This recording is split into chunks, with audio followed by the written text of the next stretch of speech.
Hello மக்களே, மெதுவடை எப்படி போகிறதுன்னு பார்க்க போகிறோம் இன்றைக்கி. வாங்க.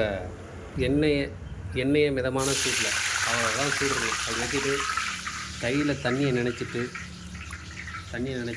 இது மாவுங்க. இது மாவை எடுத்து அழகாக அவ்வளோதாங்க. மாவை எடுத்து ஒரே அமுக்கு தான் அமுக்கணும். அவ்வளோதான், ஓட்டை வந்துடுது. வடை எப்படி வருது பாருங்கள், அழகாக வருங்க. அவ்வளோதாங்க வடை போடுறது.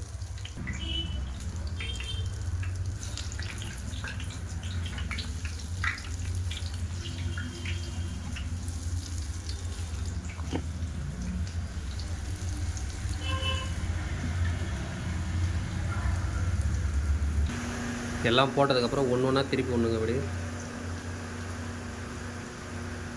லைட்டாக வந்ததுக்கப்புறம் உப்பி வரும். உப்பி வரும்போது திருப்பி ஒன்று.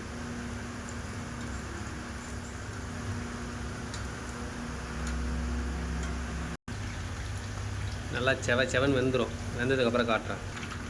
இப்படி வெந்ததுக்கப்புறம் எடுத்து லைட்டாக சாம்பார், ஆவி பறக்க சாம்பார், சட்னி வச்சு சாப்பிட்டோம்னா அப்படி இருக்குங்க மெதுவடை.